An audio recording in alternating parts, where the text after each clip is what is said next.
नमस्ते।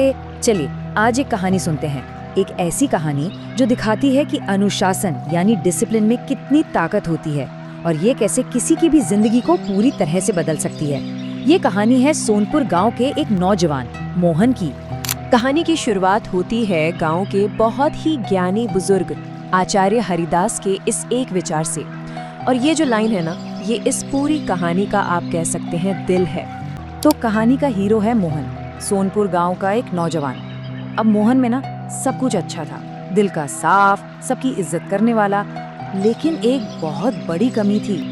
देखिए, एक तरफ मोहन था जो इंटेलिजेंट था, मददगार था, और दूसरी तरफ थी उसकी आदतें। देर तक सोना, पढ़ाई को टालते रहना, कोई रूटीन ही नहीं था। और यही उसकी सबसे बड़ी जंग थी उसके अपने अंदर।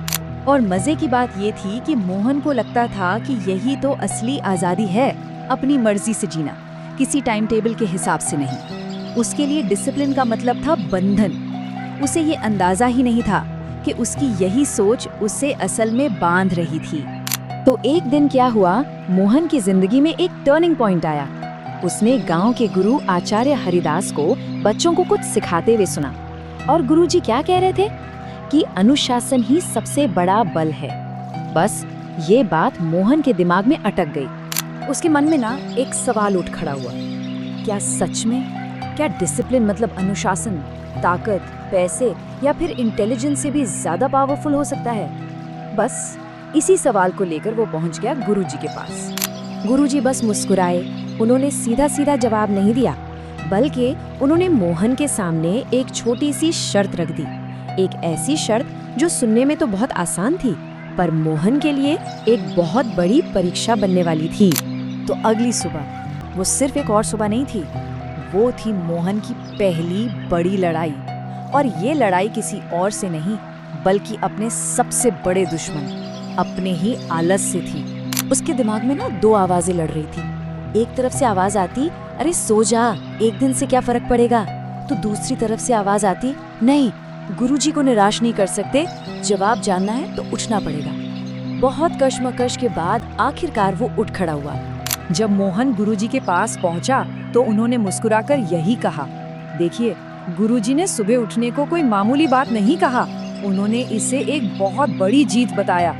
और ये बात मोहन के लिए बहुत पावरफुल थी। अब गुरुजी का अगला लेसन किताबों से नहीं था।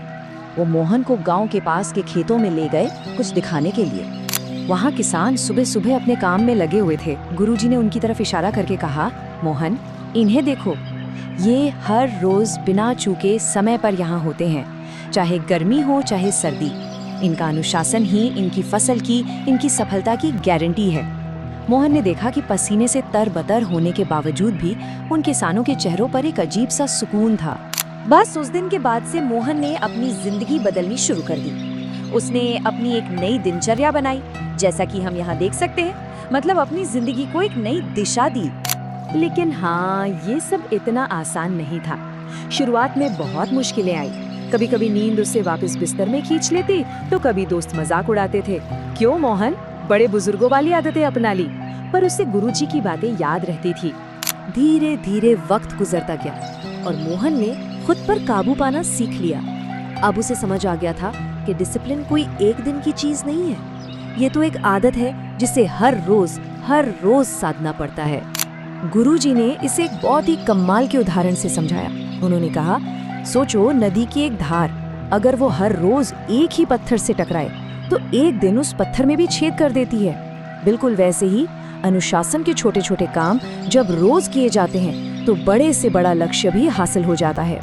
और कुछ ही सालों में मोहन पूरी तरह बदल चुका था। वो लड़का जिसे कभी सब आलसी कहते थे, अब गांव का सबसे ज्यादा रिस्पेक्ट पाने वाला, सबसे विद्वान और अनुशासित नौजवान बन गया था। ये उसकी लगातार की गई मेहनत का नतीजा था। अब गांव वालों का नजरिया भी बदल गया था। वो कहते थे, मोहन की असली ताकत उसकी इंटेलिजेंस नहीं है, उसका डिसिप्लिन है। वो गांव के दूसरे नौजवानों के लिए एक मिसाल बन गया था। अब आते हैं कहानी के सबसे जरूरी हिस्से पर, जब गुरुजी और मोहन के बीच एक आखिरी बात होती है, जिसमें आत्म सुधार का असली सार छिपा है। तो आखिर ये सेल्फ डिसिप्लिन है क्या? ये वो पावर है जो हमें कोई देता नहीं, जिसे हमें अपने अंदर ही पैदा करना पड़ता है। ये वो ताकत है जो एक आम सी जिंदगी को भी एक्स्ट्रॉर्डिनरी बना सकती है। आखिर में गुरुजी ने मोहन से कहा, बेटा, मुझे तुम पर नाज है। मैंने तो तुम्हें सिर्फ रास्ता दिखाया था, पर उस रास्ते पर चले तुम खुद।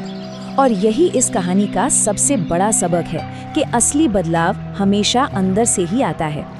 और ये कहानी हमें एक बहुत जरूरी सवाल पर लाके छोड़ती है। मोहन की तरह हर इंसान की वो सबसे बड़ी अंदरूनी लड़ाई कौन सी है जिसे जीतना सबसे जरूरी है? इस पर सोचिएगा जरूर।